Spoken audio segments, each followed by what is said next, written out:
हम जानना चाहेंगे डॉक्टर शिवाना मुफ्ती से भी। She has joined us from US. अस्सलाम वालेकुम जी, वेलकम टू मेरी सहेली। वेलकम सलाम जी, it's always great to be here and joining you guys. Thank you जी। Doctor Shivana, joint family system की बात हो रही है, फ़ायदे और नुकसानात, specially when we talk about Asian countries and Pakistan under it. मुझे ये बताइए, आप क्या कहेंगी, आपका क्या नज़रिया है रिगार्डिंग जॉइंट फैमिली सिस्टम? फ़ायदे हैं, नुकसानात हैं, या होना चाहिए या नहीं? इस पूरी स्टोरी का मेन कैरेक्टर मर्द है। अगर मर्द जो है ना वो बाशऊर है, जिम्मेदार है, तो वो तवाजुन बरकरार रख सकता है। आपको पता है, आजकल अभी आप बात कर रहे थे कि जल्दी शादी कर देना। पहले जो है यहाँ पे, मैं तो अमेरिका में बड़े साल से हूँ, अब एक ट्रेंड बदला है। यहाँ पे जल्दियां शादी हो रही हैं और यहाँ पे आके बच्चे जो हैं वो फाइनेंशियली इंडिपेंडेंट नहीं होते। वो कौन होता है अर्ली 20s में फाइनेंशियली इंडिपेंडेंट? लेकिन वो आके कहते हैं कि जी हमारी शादी जो है हमने जरा जल्दी करनी है। यहाँ पे ट्रेंड बदलना शुरू हो गया और जो हमारे मुल्क जो है, जहाँ पे पहले ये ट्रेंड आना चाहिए था, वो बल्कि उल्टा हो रहे हैं in the name of money. क्योंकि मादियत परस्ती आ गई है ना। मादियत परस्ती के चक्कर में वो ये कह रहे हैं जी हम फाइनेंशियली इंडिपेंडेंट हो जाए और इकोनॉमिकल हम सपोर्ट कर सकेंगे तो हम ये शादी निभा सकते हैं। हालांकि इमोशनल इंटेलिजेंस जो होती है, it has nothing to do with मादियत परस्ती। 30 साल का मर्द भी बच्चा हो सकता है, अपनी शादी का बेड़ा गर्क कर सकता है और अपनी शादी को निभा नहीं सकता। तो आपकी जो तरबियत होती है ना, वो एक बच्चे को मर्द बनाती है और मर्द को पता होता है उसके हकूक क्या है और उसके फराइज क्या है। वो 20 साल में भी उसको समझ आ सकती है तरबियत की वजह से। मसला ये होता है कि हमारी माएं अपना अम्बिलिकल कोड जो होता है ना बच्चे के साथ कभी काटती नहीं है। वो बच्चे को लड़का तो बनने देती हैं, लड़के के बाद मर्द नहीं बनने देती। और जब तक वो मर्द नहीं बनता ना, वो इंसाफ कर नहीं सकता। अब चाहे आप उसको अलग से शादी के उस रिश्ते में बांध दें या आप उसको ज्वाइंट फैमिली सिस्टम में रखें, वही लड़का जब किसी लड़की से शादी करता है तो लड़की जो लड़के के ऊपर कंट्रोल करना चाहती है और वो समझती है कि अब तो बड़ी वो खुश है कि जी हमारे नीचे लग गया। हालांकि जो मर्द होता है ना, वो बाय नेचर किसी के नीचे नहीं लग सकता, क्योंकि मर्द जो होता है वो प्रोवाइडर है, प्रोटेक्टर है। उसने औरत को सेफ्टी देनी है, उसको सिक्योरिटी देनी है, हर तरह की, इमोशनल भी, स्पिरिचुअल जो अगर वो स्पिरिचुअलिटी के तौर पे भी और फाइनेंशियली भी। लेकिन ये तमाम चीजें एक मर्द प्रोवाइड कर सकता है, एक बच्चा नहीं।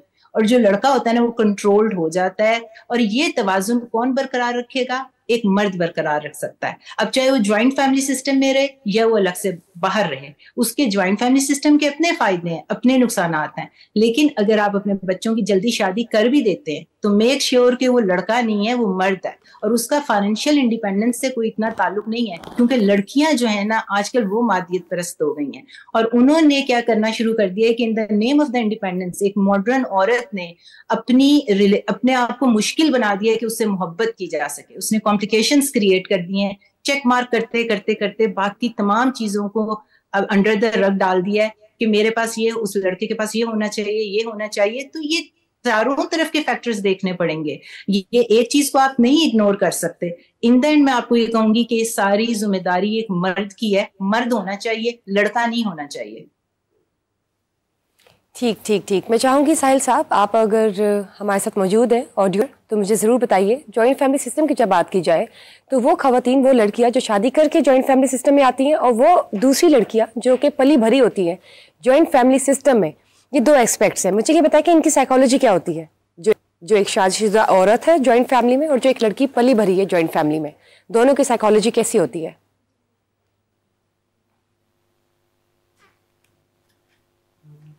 जी साहिल साहब, आप सुन सकते हैं? जी आप बताइए। देखिए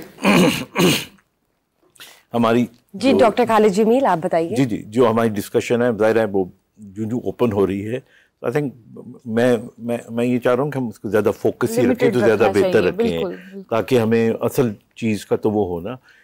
मेरा again you see it's a very simple point of view. मैं ये समझता हूँ कि ये इंडिविजुअल पे डिपेंड करता है, एक फैमिली के यूनिट पे डिपेंड करता है, उसके फाइनेंसेस पे डिपेंड करता है, उसके माहौल पे डिपेंड करता है, और आहिस्ता आहिस्ता चीज़ों में तब्दीलियाँ आ रही हैं। मैं बुनियादी तौर पे हक में हूँ कि जो बच्चा है, लड़का जो है, उसको इंडिपेंडेंट होना चाहिए।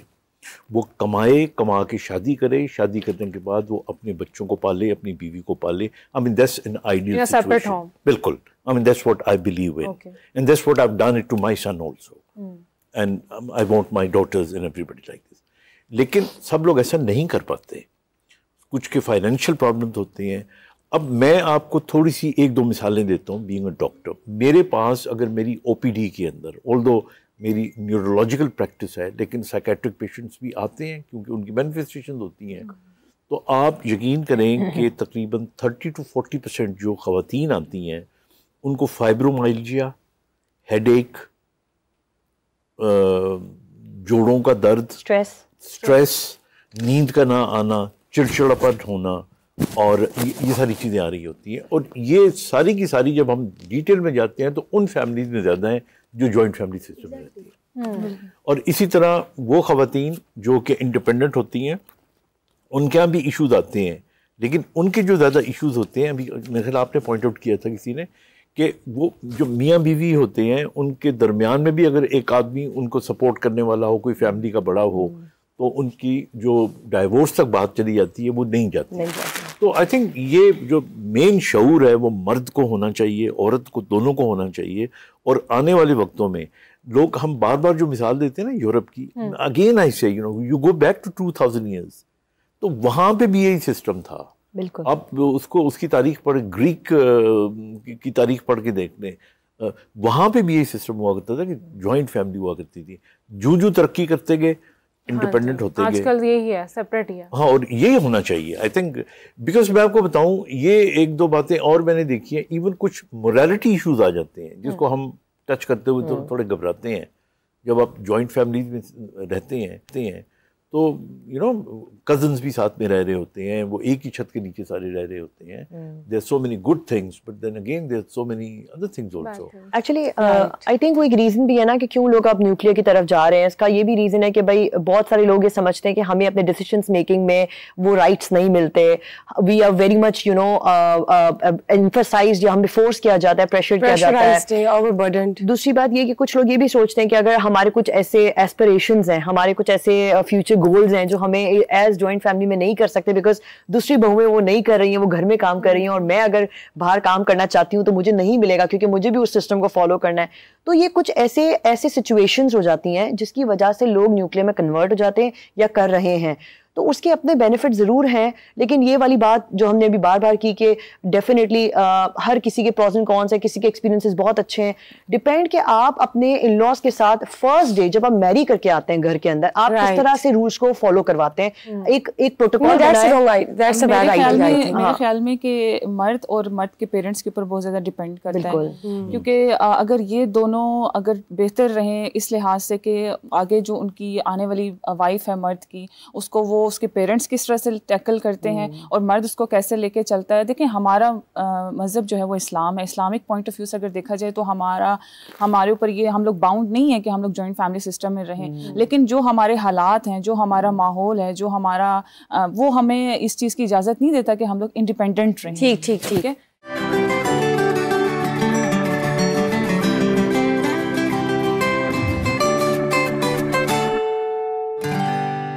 हम लोग अपने एक और गेस्ट को आप लोग से मिलवाते चले। आज हमारे साथ जी डॉक्टर माइदा मौजूद है। She is a physiotherapist, health and expert fitness, और इनसे जानूंगी मैं शैतिका के बारे में। आप शैतिका एक्सपर्ट है। वालेकुम अस्सलाम। फिटनेस की जब बात की जाती है तो ये बताइए, आजकल गर्मियाँ चल रही हैं, जून जुलाई अगस्त वाला जो एक मौसम है, it's very humid as well and too much scorching out of सन।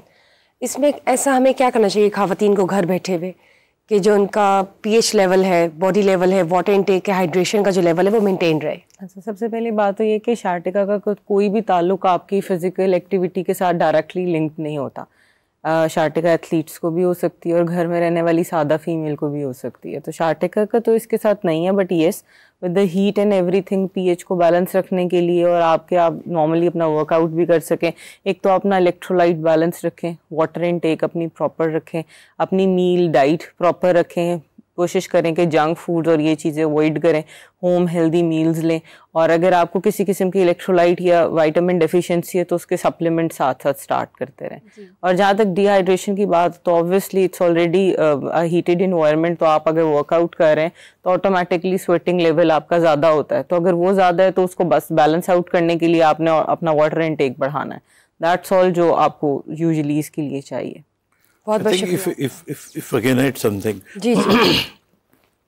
ये सारी चीज़ें तो वो हैं कि जो गर्मियों में आपको एहतियातें करनी चाहिए, but to be very specific, sciatica primarily is protrusion और a compression of your disc on the nerve, और वो रेडिएट करती है कमर से लेके पांव तक। नाउ दिस कंडीशन इज चोट की वजह से भी हो सकती है, एज की वजह से भी हो सकती है, तो this purely a medical entity.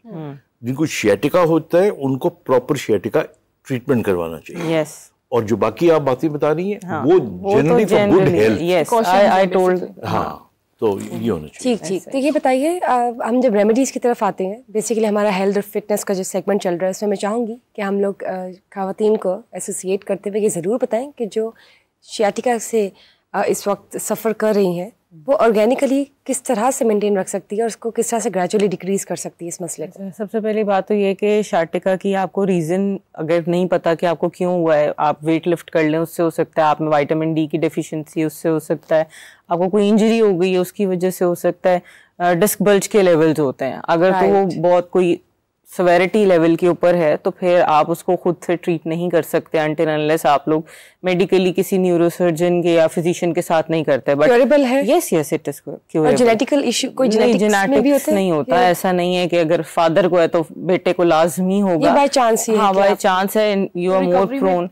Recovery का टाइम डिपेंड करता है। नॉर्मली अगर एक हेल्दी पेशेंट है, if he or she is getting proper treatment, तो 2 हफ्ते से लेके 4 हफ्ते का एक रफली पीरियड होता है इन ट्रीटमेंट सेशंस, जिसके अंदर आपकी रिकवरी अचीव किसी भी एज के बंदे को हो सकता है। अब हर एज में है। पहले एक टाइम था कि we used to had a good healthy lifestyle, तो हमारे जो फादर्स थे यानी हमारे दादा वगैरह, उन लोगों की health was way more better than आजकल के बच्चे। तो हम आजकल हम क्लिनिक में 17-16 इयर्स के बच्चों को भी देखते हैं कि जी जिम गए, हमने एक्सरसाइज करने की कोशिश की, ट्रेनर ने नहीं गाइड किया कि आपकी एज या आपकी स्ट्रेंथ के according this weight was not necessary to put, या फिर ये हो गया कि आपका उन बच्चों का विटामिन डी लेवल कम है, क्योंकि हम लोग धूप में वो सुबह सोने वाला रिवाज तो खत्म हो गया ना। सुबह जो सन की रेजेस हैं जो जिससे हमें नेचुरली विटामिन डी मिलता है, उसका एक्सपोजर तो हम सबका अब है नहीं। अच्छा, ये पेन ज्यादा